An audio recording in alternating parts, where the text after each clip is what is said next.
well on Friday, so I couldn't come to my original slot. And I know a few people I've bumped into said they wanted to see it and couldn't because of it being so late. So thanks for coming, and I suspect loads of people are interested in the networking stuff as well. So thanks for choosing me over the networking thing. I hope I don't disappoint you. So I want to talk about something that has kind of intrigued me for the last 10 years. Did a module of it as part of my mathematics degree. So the topic's called combinatorial game theory.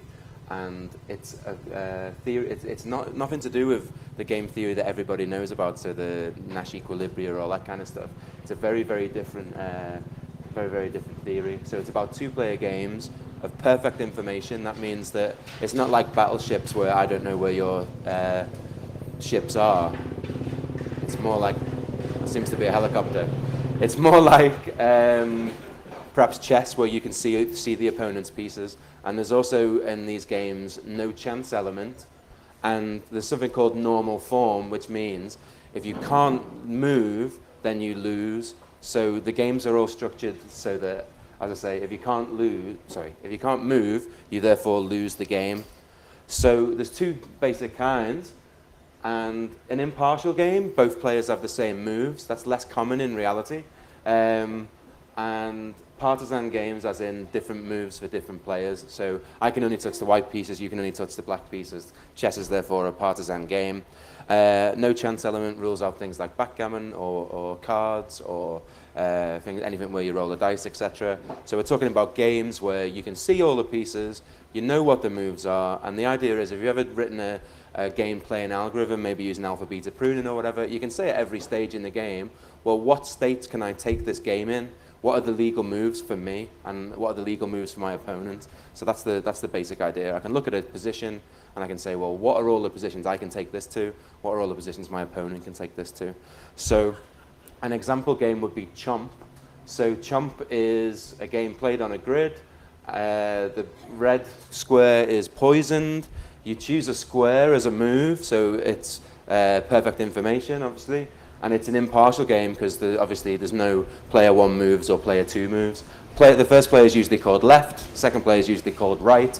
By convention, in fact, no, won't give the end away. So I choose any square, so first player chooses that square, and the idea is all of the things to the left, all the things to the right and up of the square that you choose disappear. So first person's moved, second person moves, first person moves again, second person moves, and now we're running out of moves. Remember, the person who can't move loses, so I've forgotten the parity, sorry. First person moves, second person moves, first person moves, second person moves, first person moves, second person moves. Now the first person's lost, right? Because he or she cannot move. So let's get this right. First person moves, second, first, second, first, second, and now it's the first person's move, but there's no legal moves. You can't eat the poisoned one, so the first person loses. Is that clear? So that's how we play these games. So there's a proof, and this is a really interesting, it's not a constructive proof, but it's a nice mathematical proof of the fact that the first player should always win. So my play then was suboptimal. So there is a winning strategy for the first player, and the idea is, if there was, let's assume, for contradiction, that there is a winning strategy for the second player, the first player makes this move in the top right corner, then whatever move the second player takes in their winning strategy, the first player could have taken it, couldn't it? Because it's still a legal move for him. So it's a bit subtle. It's not a constructive proof of a winning strategy for the first player, but it's called a strategy stealing argument. If there was a strategy for the second player, the first player could steal it by making this move, and then if there's a response that the player two can give, he could have done that in the first place, and he can therefore steal the strategy. So that's one neat way of using a logical argument to show that, yeah, it should be a win for the first player, even if you can't quite construct it. And one interesting thing for you to think about after the talk is, what about the game Chompfinity, where it's on an infinite board, so you can choose any n and any m, as your first block, and then you obviously disappear all greater than that. Does that change the nature of the game, or does it not? So chompfinity, an exercise for the interested among you. So the first game I want to talk about, this is a game that was first solved, I think, in the Victorian times, and the game is called Nim. The rules are as follows. You have piles of coins, and you can, on any particular pile, you can remove any number of them, and you can take up to all of them if you want. So for instance, I can take 3 on the left-hand side row, or I can take just 1 off the most right-hand side. And the idea is, again, we're in normal form. The player that can't move loses. So a Nim pile with a Nim game with 1 pile is really boring, because what is the winning strategy for the Nim pile with 1 pile? What's the objective? Take them all. The objective is to stop the other person being able to move. Remember, we're in normal form. So yeah, you're right, take them all. A little bit more subtle is the winning Nim strategy for 2 piles. I'll let you think for a couple of seconds. Go on. Take all but 1 off 1 is not the correct answer, but it's a good try. And thanks for volunteering so quick. It's a non-trivial problem, but I know if possible you have a good instinct maybe. Is that a second guess? Again? Equalize them? Did I imagine that, or did I hear it? Yes, okay, awesome, is the right answer. I was going to say, if I just hallucinate in the right answers, then this is going to be really good. Only it might not actually be true. So you all understand, great, yeah! So yeah, you equalize them, and then whatever they do, you can do on the other one. So if she takes 1, you take 2 off the right, so she's left with 3 and 3. She takes 2 off the left one, you take 2 off the right one, and then they're always balanced then. And if they're always balanced, at some point, that goes to 0, you take the other one to 0, they've lost. So we can solve Nim for 2 games now, 2 piles now, excuse me. So now a more complicated Nim position. Have these come in the wrong order? Yes, a more complicated Nim position. So there's a little bit of subtlety here. Nim can be considered as the sum of several different small games. If you treat the sum of 2 games to be not like chess boxing, where you have to do chess and then boxing, or boxing then chess, or whatever's the most difficult way round. It's where at any point in the game, there's 2 games, so there's drafts here, and there's chess there, and you choose, well, which game, for this turn, which game am I going to play in? I'll play in drafts, and I make my move, and then you make your move, and you get the choice, which game do I play in? Nim is somehow... It's 4 different games of Nim, potentially. You can choose, am I playing in this one, or am I playing in this one?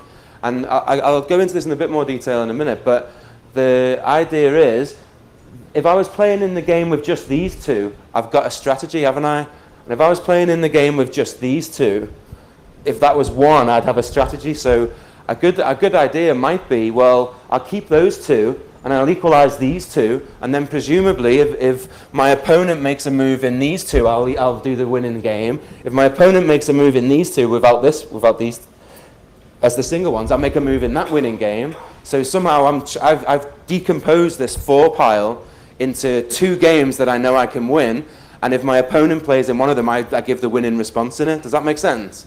Brilliant. Okay, so much harder now. Whenever you read about this, they always talk about binary arithmetic, but I find it easier to actually think about it in terms of powers of 2. So the idea is you want the binary sum without carrying to equal 0. So it's binary addition, but it's modulo 2. You don't carry. So there's a 1 here, there's a 2 here, there's a 4 here, and there's a 2 here, and a 1. So the idea is the 1 and the 1 cancels, the 2 and the 2 cancels, and the best move for me is in fact to remove the 4. So I'll do a worked example in a minute, but does it sound plausible that removing this 4 is a winning move? Yeah, it does, because if you think about what's left, if I remove these, there's 3, 2, 1. Think about what the opportunities are for the opponent. If the opponent takes this one, you equalize those 2. If the opponent takes this one, those 2 are equal and you can remove all of them. If the opponent takes both of these, you're in this one, and you can equalize. If the opponent takes one of these are equal, and you can remove this one. If the opponent takes two of these are equal, and you can remove that one. If the opponent takes three of these are not equal, and you can equalize and then win. So that does sound plausible, that removing the 4 there is a win. So yeah, I meant to do that without, yeah, you know what I mean, don't you? You imagined that the 4th was gone then when I was speaking, didn't you? Even though I was speaking fast. Pardon me? I'm a little deaf. I was unwell on Friday, and whenever I've got a cold, this ear completely closes, so it's going to be the worst bit of audience participation ever. So let's say you had 17, 25, and 13 in a pile, and they usually do it with binary 0 and 1 notation, but I think it's much clearer. So what we're looking for, we're going to say the 16s cancel, we're going to say the 1s there cancel. They have to cancel with a different row. So the 16s cancel, the 8s cancel, the 1s cancel. It'd be really good if the 4 plus 1 wasn't there, and that's exactly what the winning strategy is. So all of those things cancel. It'd be really good if the 4 and the 1 weren't there, because then everything would cancel. And the winning strategy at that point is to take the 13 down to an 8. So if you keep that, if your strategy is always make the sum, the special so-called NIM sum, which is binary addition without carrying, make that 0 all the time. If it's already 0, you're screwed if the other person knows how to play. But if they're not, you make it 0. And it's this sort of, forgot where I was in my slides. It's this sort of argument of, I don't need to get the best move. I just need to make sure I've always got a move. So if I know that I just turn it to 0 again, and that's a lose, and then whatever you do, if I can turn it to 0, and then we just go down. We just go down, and because we're always decreasing the piles, at some point we're going to get to actually there being nothing there, and hopefully that's when you've got it. And this kind of parity type argument, keeping this NIM sum 0 is kind of what is preserved and what guarantees the win. So that might be worth thinking about away from here. I've got 60 slides and 45 minutes, so I'm going to have to move on. So one interesting thing, though, is, let's say as well as normal NIM, there's a special game in NIM where you can add coins if you want. So in a particular position, I can just pile on 100 coins on a row. Can anyone think why that isn't necessarily helpful?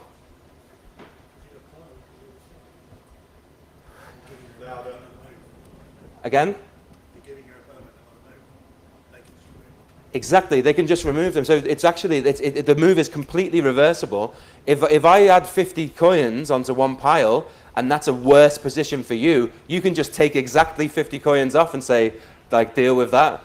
Or if it's better for you, you can say, oh, nice one, and sort of play on. So it can only make things worse for the person doing it, basically. So there's no point in adding that extra rule. You're just wasting time. Does that make sense? So this concept of reversibility. Some moves actually have an option that just either takes you back to where you were or actually gives you something worse. So there's another game called Kales. So the game here is, you've got a bunch of piles again, similar to NIM, but this time you can remove any 1 or 2 adjacent bowling pins. So I could take these 2 and leave 1, I could take these 2 and leave 2 piles, each of 1, etc. So you can actually take, say any 2 adjacent, and you're allowed to split the piles in this game. So a very similar game. And the theory says, and this has been known for a while, maybe I wasn't so explicit, but these games are all impartial, right? There's no such thing as moves that only the left player can make. So in these impartial games, there's a theory called the Sprague-Grundy theorem that says they're all equivalent to NIM somehow. So there's a really nice theorem that comes later. And some things that aren't impartial, there might be a sneaky way of making it impartial. So Northcutt's game is played with on a checkers board, and you can move your pieces up and down arbitrarily. And if the other, except you can't jump over the other people. You can move up and down in your row arbitrarily. You've got 2 of them here, say. You can move up and down arbitrarily. I keep saying that as if you haven't heard me the first 4 times. And then, so the idea is sometimes you retreat, sometimes you come closer. But if he comes closer, this gap goes down, doesn't it? If this person comes up the gap goes down. If this goes backwards, nothing really happens. These gaps are basically your nim, aren't they? And going backwards is just like adding. It's like that silly extra rule of nim that does nothing. So this is a partisan game. I can only move my pieces, and she can only move her pieces. But actually, it's just nim in disguise. So nim in disguise is going to be the big idea for when we get to play the childhood game of dots and boxes. Does everybody... How do you win? How do you win? When the other person can't move. So because if I keep moving up here, eventually white can't move because they can't jump past me. If I keep moving up here, black can't go this way. So I'm just closing the gap on black. And if they retreat, I can follow them, right? But they can't retreat forever. Yeah? Can you move sideways? No, sorry if I wasn't clear. It's up and down is the legal moves in this game. Sorry, I almost certainly wasn't clear if everyone's confused. So how do you get the white above the black in the third row from the left? I didn't actually look in detail at this board, to be honest. I just Googled for one. So all the blacks are on one side and all the whites are actually on the other. This is a legit game. I'm not sure it is. Which one's bothering you? The point is though that actually it's the gap between the pieces. It doesn't matter whether black's on top or bottom. It's the gap between the pieces is important, and both players have got a choice basically. Am I closing the gap? Am I increasing the gap? And someone's going to get trapped at either edge. It isn't the blacks on the bottom and whites on the top. Does that make sense? You can just close the gap, and if I get closer to you, your only move is to escape, and I just follow you up to the edge. Does that make sense? The board's rotated. Are you looking side to side? You are. The blacks on the left hand side or on the right hand side? I don't.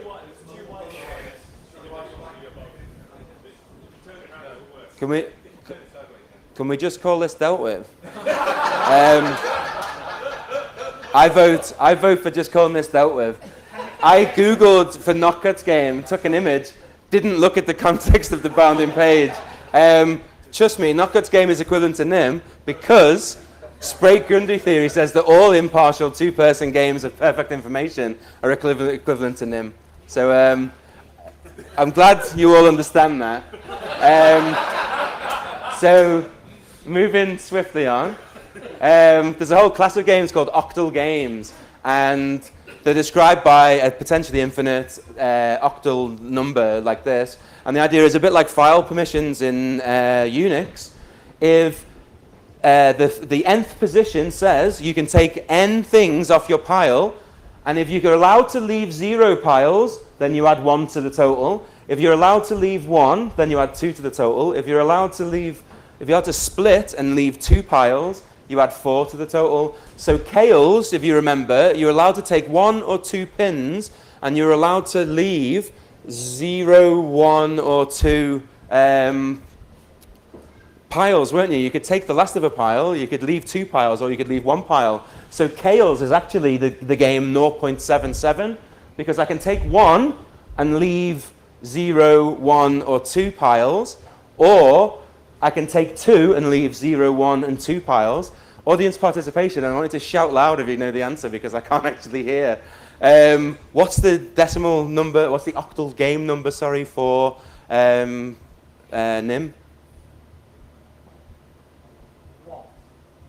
1. What makes you say 1? It's a bloody good guess, but it's not quite true. It's very, very nearly true. So can you leave 2 piles in NIM? No, we had no splitting, did we? Can you leave 0 piles in NIM? I think you can, can't you? You can take some and leave none, yeah? Can you leave 1? You can take some and leave some, can't you? So it's definitely 3, but can you take, how many pieces can you take?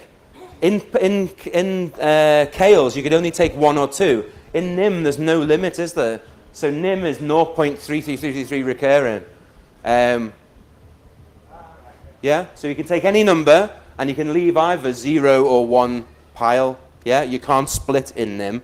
And Sprague-Grundy says, every impartial two-person game is equivalent to NIM, And the way you solve them is you find the nim equivalents, you play in nim. It's like you're playing two games at once. A move in this game is a move in nim. You find the winning move in nim and translate it back into the game. And it's bloody brilliant. And there's the nim equivalent values for Kales. It's an unsolved question just yet. And this is, if anyone is wanting to get involved in some mathematics. After this is 72 plus 12. After that, it cycles, and all of the octal games have actually, anyone that's been explored has actually eventually become periodic in terms of its nim equivalent numbers. So, do you see what I mean? A pile of n Kales is equivalent to these nim piles, and you can add them the way I described, which is choose which one you play in, and then you can take a move in any of the choices. So after 72 plus 12, after 84, I guess, the same cycle repeats the same. And everyone they've tried cycles, but they haven't proved that it always cycles. It's quite interesting. So another game called Col, so called because it's cold, which means something I'll explain in a minute. Red and blue are the players. Blue is left, but I might have forgotten that when I made the slides. So the move is to colour in a region, and Col, the rules are, if I colour a region, I cannot colour an adjacent region.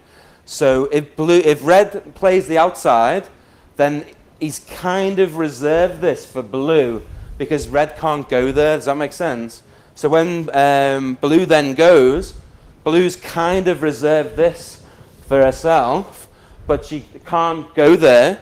But now this is kind of reserved for red. But what is a good move for red, in fact, in this case? Take the white one, exactly, because then blue's got nowhere to go. Oh, no, I'm lying, aren't I? Actually, blue can go in the one that's reserved for blue. Wow. So blue's response is this, takes it. Ah, no, you're right. I forgot to colour it in. Ah. Yes, no, I didn't. I'm just colourblind as well. I'm looking at this. So, see how it goes? Grey? Grey is not usable by either. It's a difference between turquoise and grey, excuse me. It's traditional to do cross hatches on the ones that you can't go on, but I just didn't have the GIMP foo to do it, so it's confusing me, excuse me. So, yeah. It's reserved for blue. Now no one can go in that space. And yeah, the man there is exactly right. That's a running move for red. So you will be able to beat me at all of these games because I'm actually shit. So Snort now is a hot game. Snort is different to Col in that anytime you move into a segment, the adjacent segments are reserved for you rather than for your opponent. So the thing with Snort is you want to play in that game because the more moves you make in that game, the better. Whereas in Col, the more moves you make, you just reserve in space for your opponent. So hopefully this is the right way around and I'm not colorblind. So blue now has reserved those for himself. Red's actually only got one choice. Now everything goes grey because blue's reserved a bunch of them, red's reserved a bunch of them. But now blue can't go, so blue loses. Is that clear? Oh, yes. I forgot. You are paying attention. I forgot there was an outside. I originally wanted to make it the lozenge, but then I couldn't paste it into Google presentations. But you guys are bloody good. It's not the lozenge we're playing in, of course, the outside, yeah. You passed the test. So quite often with these games, there's like a parity type argument. And you always say, I don't need to find the best move. I just need to ensure I always have a move. Like every time you move, if I've got a move, then I win because you run out eventually. So it's called the parity always comes into it. And he said the simplest possible game is like she loves me not, she loves me not. You're really asking what's the parity of the petals, aren't you? You're not actually sort of doing anything other than that. So yeah, just wanted to remind myself about the parity type argument. So now, kids game in school, you may well remember dots and boxes. So you've got a grid, and you draw lines. Every move, someone does a line. Eventually, something like this happens. This is what professionals call a blunder, because you would never actually let someone complete a square at this stage. So as you all know, eventually, without blunder, so level 0 play, like if you're a kid and you think about it for more than like a minute or so, you realize that you don't want to complete 3 sides on a square. You want to avoid that as long as possible. And something like this happens to the board. And then, unfortunately, someone's unlucky enough, they have to open a chain, right? Whoa, whoa, whoa. So we're calling these chains. Somebody at some point has to open a chain. And from then, you then... Shit! This is... I planned this. A bit of a... Hello? Okay. Let's rewind it. Yeah, that's all that. We'll take it out in post-production, it's fine.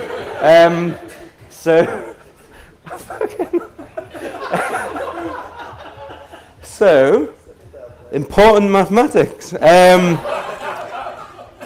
Yeah, you avoid blunders basically, and at some point you open up. Someone's forced to open up one of the chains. And now level 1 play, we said level 0 play is blunder avoidance. Level 1 play is, oh well, if I've got to open one of the chains, I'll open the smallest one first. And then someone takes the chain, they open another chain, and then so you kind of alternate between who takes the chains. But one nice little trick, which if you know, as soon as you start doing this to people, they get the trick straight away, is if someone opens that chain, I don't take them all. I take them all except the final 2 and say, there you go, you have those 2. And they take those last 2, and then they're forced to open another chain for me. I gobble up all of that chain and leave them the last 2. So that's like level 2 play kind of thing.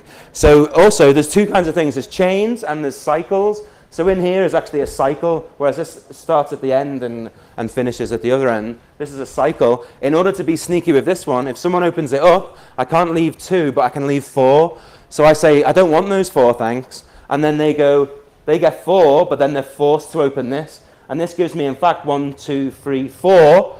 And in this, I would gobble up 5, 6, right? If there was other things going on in other parts of the board, I would say 1, 2, 3, 4. You have those 2 and open up somewhere else for me. Does that make sense? So this is called the double cross. So anytime you take 2 squares simultaneously in dots and boxes, in particular, especially if you play it against me, you're losing. Okay? So this is, you've been double crossed. So let's make sure I can remember these. If you see any of these, it means you're losing,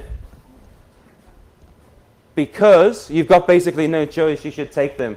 In fact, if somebody gives you these, you should take them. It's a no-brainer, because you've got no choice. You may as well take them and get the extra squares, but it probably means you're losing. Now, this is a bit of a blunder. If this is part of a game and the other board is not yet finished, if you give me this, I've definitely won. I may not know how, but I've definitely won, because if the rest of the game is a lose for the person to move, I go there and make you play in it. Does that make sense? I close this 2, leaving you these 2 squares. You take them, but then you have to play in the rest of the game, which is presumably a loss. If the rest of the game is a win, I just take them and then play in the winning game. Does that make sense? Yeah. So if you give me the bottom, then I've got control. I may not know what optimal play is. I may not, but which is actually quite an unsatisfying thing. It's knowing that you've won, but just not knowing how. Or knowing that you can win, rather, but not knowing how is actually more annoying than losing sometimes. So we spoke about NIM because I said gaining control is important, keeping control is important, but I always give away 2 at the end of every chain and 4 at the end of every cycle. So in the actual game of dots and boxes, it's a partisan game because actually the squares that are mine, isn't there, and the squares that are yours, and all our moves aren't necessarily the same. And also, I get an extra move whenever I complete a square. Sorry, for those who haven't played dots and boxes recently, whenever you complete a square, you're forced to take an extra move, which is why this control thing happens. So I should have mentioned that probably, excuse me. But what if it was impartial? So if nim string's impartial, the only difference between the version, if you're trying to play for whoever can't move loses, then do you remember here when I said, if this was the only game, I just gobble up all this and get the 6 points. In the normal form version, in nim string, I take them all, leave you these 4, you take that move, but then you have to go somewhere else and you can't move, so you lose. So nim string, the only difference in play between dots and boxes and nim string is the final chain that I take, I don't gobble them all up and get the extra 2 points. I leave that bit for you and make you not have a move at the end. Does that make sense? It's a little bit subtle. So the points, if you ignore the points in Dots and Boxes and play the equivalent game, which is, I just want to control who is the first person who moves into a chain, and then from then I win. And you win in the normal game of Dots and Boxes because you get most of the squares, but you win in the normal form, so you win in the impartial version by making them unable to move, which by Sprague-Grundy theory means is equivalent to nim. So there is, when you're really, really good, and I am not really, really good, you're not playing Dots and Boxes. You're playing, because the Dots and Boxes are kind of like a graph, and you know the graphs have a dual when you swap nodes for edges and edges for nodes. What really good Dots and Boxes playing are, they're thinking about the strings and coins game, which is the dual of the Dots and Boxes, and they're no longer playing the game strings and coins even. They're playing a game called Dawson's Vines, which is a similar, you know, we played Dawson's Kales before. It's a similar game to that. So that's when you're stratospherically good at Dots and Boxes. I'm not. I just like beating kids. And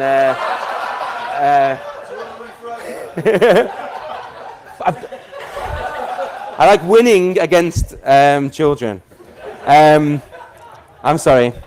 I'm overrunning. I'm taking too long. If you want to leave at the, is it already gone? If you want to leave at the eight was it? I won't be too offended, but I'll try and be quick. So another game is Domineering. It's played with dominoes on a chessboard, and the idea is one person left plays vertically, one person right plays horizontally, first and second player, and eventually you fill the board up. But there's certain strategies where, if you look here, you see left has reserved herself this one, right can't move there, can she? So you've got, and also this part of the board is kind of separate to this part of the board. It's like two separate games. And would that be different to saying, well, which of these games do you want to play in? If you play in this one, make a move in it, or you can play in this one, make a move in it. So we've got like two disjoint parts of the game, which is kind of what our theory is about. So the next person makes a move, who is right, the second player, left, the first player, and now right moves, and now left moves and wins, in fact. So though there's two squares left, they're both zero, you can't move in them. So the idea is going to be the zero game is the game where either the person to move loses, or there is no moves, because then you've lost. Yeah, does that make sense?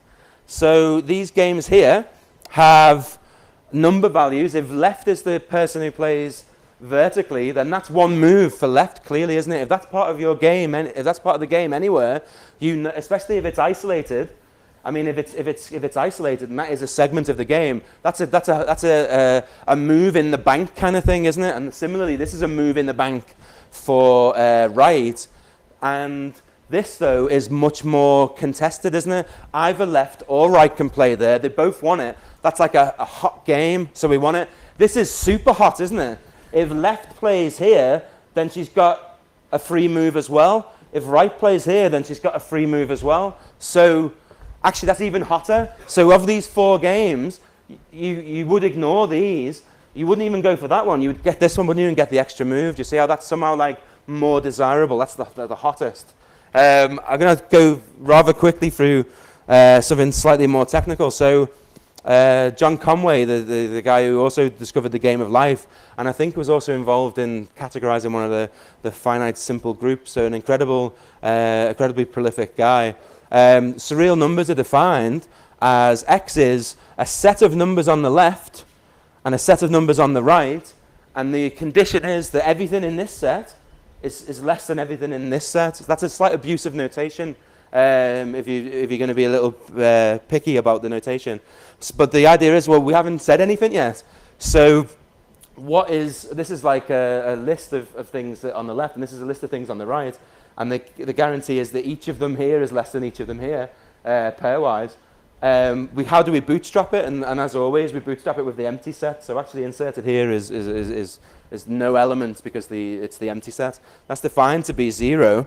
And then you say, well, okay, so what if I have on the right 0, and then on the left nothing, and then on the left 0 on the right, nothing, and then 0, 0 here. This is for now not a number, but I'll let you into a secret. It is a game. So day 2, there's several different ways of organizing all the numbers you've seen before, and there's an addition defined on these kinds of objects, and there's a multiplication, and there's a exponentiation. So these objects are behaving like numbers. I won't go into it, but you have on day 2, you actually have 2 and minus 2 and a half fill in, and in fact I think probably 3 over 2 is filled in as well. I'll check in a sec. So you get the dyadic rationals, so you start getting on day n of these numbers that are being generated, you get all the numbers of the form 1 over, or something over 2 to the n. So you're slowly building up and that's, I'm bounded by above. It's much clearer if I show you the diagram. So yeah, here you've got day 1, day 2, and the idea is you start filling out all of these, and you only have the so-called dyadic rationals, so they're only, the lower part is always a power of 2. So the rule for deciding what the numbers are is it's the simplest number, so it's the number that was born on the smallest day. So between 0 and 1, the simplest thing is a half. The number that is the value of this strange notation is the number that's the simplest, so it's bigger than this number and it's smaller than this number and it's the simplest one in between. So that's the rule for determining surreal numbers. This is a non-unique description. I could write minus 1 comma 0 or minus 2 comma 0 here as well, but remember it's always greater than all the ones in the left and less than all the ones in the right, and it's the simplest. So games are similar. The games are the same as numbers. There's some number of left moves. So when you choose a move of all the possible positions, there's some number of moves for right. Games are similar. The only thing is games don't have this restriction on all the numbers in the left being less than all the numbers in the right. And games have this special property where, unlike numbers, games can be fuzzy or confused. So a game of 0 is the person to move loses. So that's the 0 game. That's in the game you don't want to play in. If anything's confused with 0, then it's not positive or negative. It's like a hot game somehow, so you do want to play in it. If a game's positive, it's actually a win for the first player, and if a game's negative, it's actually a win for the second player. So I don't have tons of time to go into how it works, but I hope I've whet your appetite. I've got some book recommendations. We said here this is for left, so this is just one extra move for left. This is right, so this would be minus 1. These are actually equivalent to numbers, because I said some games were numbers, right? The interesting thing here, this is 0, 0, because left can take this and leave the 0 game for right. Right can take this and leave the 0 game for left. This is our first. It's an infinitesimal number. It's smaller. It's confused with 0, and it's smaller than all of the positive numbers. It's confused with 0 from below as well. It's greater than all the negative numbers. So this is somehow like right close to 0, but not quite. And it's neither positive nor negative. So these are the strange numbers that come in. This one, do you remember I said this was super, super hot in the game you want to get into? This, if I say, well, if I'm left, I can actually go here and leave 1 for myself, whereas right can go here and leave 1 for herself. So it's 1 and minus 1. This game is confused with all the numbers between 1 and minus 1. So that whiff, how confused it is somehow how hot it is and how much you want to play in it. And even I was struggling to finish these slides. That should say equals up arrow. So we said star was, and star coincidentally is nim again. So our one star for nim, because when you do nim addition, you say a nim heap of size 8 is like 8 star, and size 6 is 6 star. So you say 5 star plus 6 star, etc. So I probably didn't mention that. I forgot. Excuse me. But this is the same as a nim heap of size 1, which if you think about it is right, isn't it? Because a nim heap of size 1 I can take it, or they can take it, and that's all they can do. So do you see how this piece of the game would be if you were playing it alongside NIM? And that's the whole point with the game edition. You can play NIM plus this, plus chess, and you just choose, well, for this move, which game am I playing in? Make a move in it. If this is a hot game, then the person probably wants to reply in that game. And what you do is you play the hottest game first, is the best strategy, and then you play the less hot game and all the cold games that no one wants to play in. Or if you imagine the two games, one game is the person to move wins, and one person is the person to move loses, which is a zero game. Adding that game doesn't make a difference because whoever wins in this game makes the other person play in the losing game. Does that make sense? That's why it's called the zero game. You add it to another game and there's no point. If you've got a game of NIM with a pile of 2 and a pile of 2, and another game is chess, no one wants to play in that because it's a losing game, right? So we play in chess till we're done. Whoever wins chess forces... Chess isn't a normal form, excuse me. Play in something else that's normal form, excuse me, sorry. I was using chess as an example. You just imagine I didn't say chess, imagine I said something else. Anyway, I've waffled enough. I hope I'm worried if you're as excited as I am, because because I don't think I've sold how awesome this idea is, as well as hours worth of reading amazing books would do, or doing a longer course or something. So here's some references. The Dots and Boxes game, if you want to get to the point where you're transcendently playing Dawson's Vines instead of the actual game. There's been a recent book published. The chappie coincidentally now works at Twitter. On combinatorial game theory. This is the sort of graduate studies one. On numbers and games, John Horton Conway's initial sort of 1970s description of the surreal numbers. There's an amazing 4-volume work called Winning Ways for Your Mathematical Plays, which is incredibly fun. There's one called, I've forgotten, Lessons in Play, which is also excellent, like a simpler introduction. And there's one by Donald Knuth of the Art of Computer Programming fame, who he was the chap who named them the Surreals. Conway always wanted to just call them numbers, and they are the maximal ordered field, so it's defensible to just call them numbers. And yeah, I don't have a conclusion. I hope you enjoyed it. I really enjoyed giving it. Thanks for the answers. Sorry I couldn't hear 80% of them. Have we got time for questions, or do we have to pack up and go find out? Cool. Thank you. I'm not joking. You will have to shout if you ask a question. Oh, we've got a question. Absolutely. I should have had a slide on it.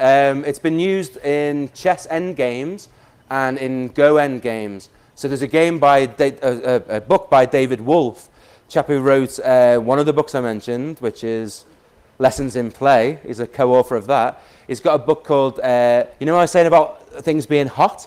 There's a concept called chilling, and there's a book called Mathematical Go, chilling gets the last point or something. And the idea is in a very close game, it becomes amenable to this style of analysis. So chess endgames and Go endgames in particular.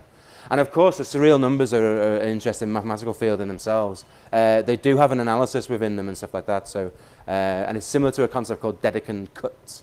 So it's not without precedent to do that kind of thing for numbers. I moved very quickly through that stuff, but it was more to sort of whet your appetite a bit. I hope that answers your question. Any more questions? Can you explain surreal numbers again? No. Wikipedia is actually very good for it. So, and the Knuth book is more like a Socratic dialogue between two people that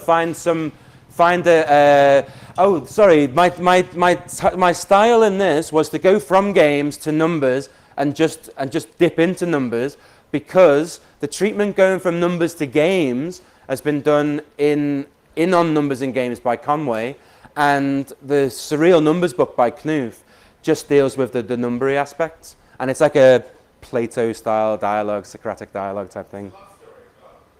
I don't recall it being a love story, but it is. It is. I remember one of them being female, but I don't remember.